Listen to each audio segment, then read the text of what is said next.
प्राचीन पिरामिड के देश इजिप्ट की सभ्यता का विकास नील नदी के घाटी में हुआ था। अफ्रीका के लोग नील नदी को भारत के गंगा नदी के भांति पवित्र मानते थे, क्योंकि प्राचीन काल में इजिप्ट के सुख समृद्धि का कारण नील नदी ही रही है। मिस्र का इतिहास किसी भी देश के सबसे लंबे इतिहास में से एक। इतिहासकार इसे 3 मेन टाइम पीरियड में विभाजित करते: मध्य राज, नए राज और राज के बीच और बाद का टाइम। लगभग 310 बीसी यानी बिफोर क्राइस्ट पूरा इजिप्ट एक रूलर के अंदर आता था और इसके पहले शासक का नाम नार्मर था। यह ताज इजिप्ट के एक होने का प्रतीक था। 2000 बीसी से 750 बीसी इसे पिरामिड का युग भी कहा जाता है। यह साम्राज्य वह समय था जिसमें प्राचीन मिस्र के सबसे बड़े स्मारक बनाए गए थे, जैसे कि पिरामिड ऑफ गीजा और ग्रेट स्फिंक्स। इस समय में इजिप्ट दुनिया का सबसे समृद्ध और मजबूत देश बन गया था। एंशिएंट इजिप्ट में पढ़ना और लिखना एक महत्वपूर्ण कला था। कुछ लोग जो पढ़ और लिख सकते थे वे समाज में उच्च पदों पर रहे। शाही लेखक अक्सर फिरौन को सलाह देते थे और कानून बनाने में उनकी मदद करते। इजिप्ट में राजा को फिरौन कहा गया है। वहाँ के लोग कागज के बजाय पीपरस का इस्तेमाल करते थे, जिसको बनाया जाता था रीड प्लांट से, जो नील नदी के तट पर उगाया जाता। जब 15वें और 17वें राजवंश इजिप्ट के लिए लड़ रहे थे, तभी दोनों पक्ष द्वारा रथ का उपयोग किया गया था। एंशिएंट इजिप्ट में ज़्यादातर युद्ध आर्थिक लाभ के लिए लड़े जाते थे। फिर नूबिया में उनको विद्रोह का सामना भी करना पड़ा। वहीं ओल्ड किंगडम में मिस्र की सेना ऐसे सैनिकों को मिलकर बनी थी जो केवल युद्ध के समय ही भर्ती हुआ करते थे। न्यू किंगडम के समय हालांकि इजिप्ट की सेना अस्थायी बन गई थी, जिसमें भाला रखने वाले धनुर्धारी और सारथी शामिल थे। इजिप्ट का समाज एक पिरामिड जैसा ही था। फिरौन और उनकी रानी सबसे ऊपर, उसके नीचे रईस, पुजारी, मुखिया, मंत्री और सेना के ऑफिसर जिसे अपर क्लास कहते हैं, कारीगर और व्यापारी को मिडिल लेयर में रखा जाता था, जबकि मजदूर और किसान को बेस पर रखा जाता था। Base layer. प्रशासनिक, राजनीतिक और धार्मिक मामलों के प्रमुख निर्णय फिरौन के नाम पर ही किए गए। इस चित्र में फिरौन तूतनखामुन को अपने रानी के साथ दिखाया गया। 1924 में तूतनखामुन के मम्मी को पत्थर की बनी हुई कब्र में पाया गया। मम्मी पर जब मेडिकल टेस्ट हुआ तो पाया गया कि फिरौन जब मरे तब उनको मलेरिया था। इजिप्ट के लोग यह मानते थे कि उनका फिरौन एक जीवित देवता है और उनकी रानी एक देवी। राजा और उनके महत्वपूर्ण अधिकारी फिरौन के दोस्त हैं, जो राज्य चलाने में उनकी मदद करते। अब तक का सबसे प्रसिद्ध फिरौन इजिप्ट का तूतनखामुन है। वह 9 या 10 साल की छोटी उम्र में ही सिंहासन पर बैठा था, लेकिन उसका शासन केवल 1332 बीसी से 1323 बीसी तक चला था। रमेसेस द्वितीय नया फिरौन बना और उसने 1279 से 1213 तक शासन किया। परसेसिनिस प्रथम, वह 1039 से 991 तक शासन किया। और डायरस प्रथम और डायरस द ग्रेट, उसने 522 से 86 बीसी तक शासन किया। और इसके बाद इतिहास के सबसे महान सेना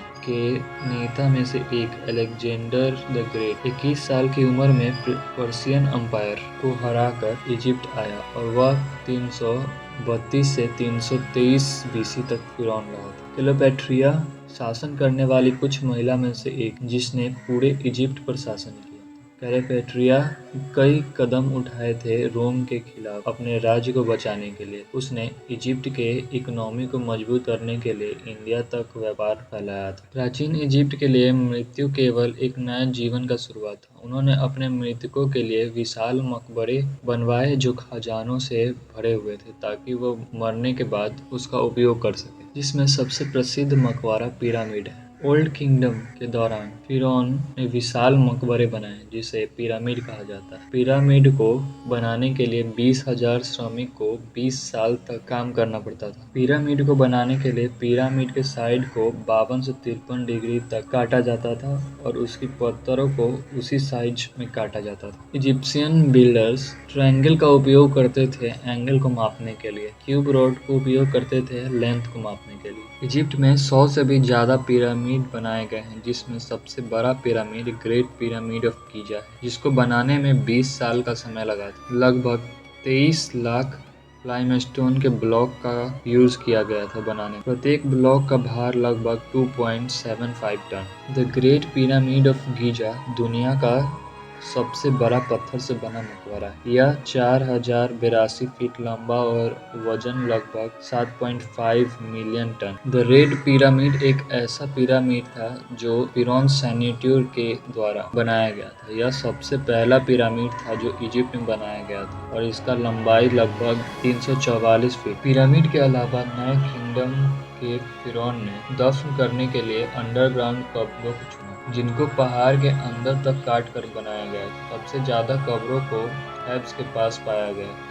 2012 में लगभग 63 कब्रों को खोजा गया। इस साइट के बगल में क्वीन की घाटी में रानियों और राजकुमारियों के लगभग 70 से भी अधिक कब्र मिले। कब्रों पर बनी पेंटिंग आत्मा के बाद के सफर को बताता है। 1950 में आर्कियोलॉजिस्ट ने ग्रेट पिरामिड ऑफ गीजा पर एक जहाज की खोज की, जिसको दुनिया का सबसे पुराना नाव में से एक बताया गया। इसे फिरौन कुफू के लिए बनाया गया था और इसे खजाने के तौर पर भी दफनाया गया था। उनके मरने के बाद इसे सोलर बोट भी कहा गया है। जहाज कुफू के आगे के यात्रा में मदद के लिए दफनाया गया था। पिरामिड और कब्रों के मकबरे के अलावा इजिप्ट के लोग शासक और देवता के सम्मान के लिए स्मारक बनवाए। उन्होंने इसे बनवाने के लिए चूना पत्थर और ग्रेनाइट का इस्तेमाल किया, क्योंकि ये सामग्री आसानी से मिल जाती थी। इजिप्ट के कलाकारों ने विशाल मूर्तियां बनाई, जैसे कि ग्रेट स्पेनिक्स और कोलोसी ऑफ मेमन, जो सदियों से चली आ रही है। इजिप्ट के लोग 100 से भी अधिक देवी देवता की पूजा करते थे, लेकिन उनमें सबसे शक्तिशाली उनको माना जाता था जिनके सर के ऊपर सूर्य का प्रतिमा।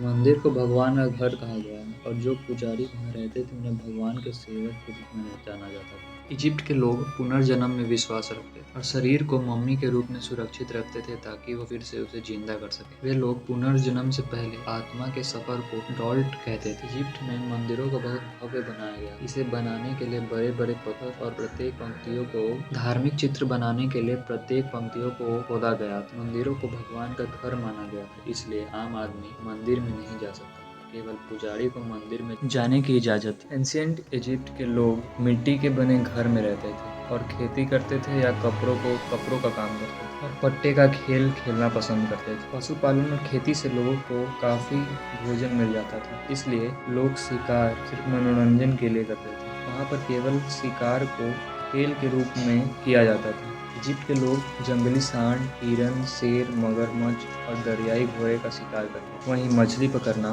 मनोरंजन और भोजन जुटाने के लिए किया जाता था। जुलाई से सितंबर तक नाइल नदी में बाढ़ आती थी और जब बाढ़ खत्म हो जाती थी तो पूरा घाटी उर्वरक मिट्टी से ढका होता था। अक्टूबर में किसान अपना बीज बोते थे। नाइल रिवर को इजिप्ट का हाईवे माना जाता। हर चीज अनाज से पशु ताबूत तक नदी के द्वारा ही यातायात किया जाता था।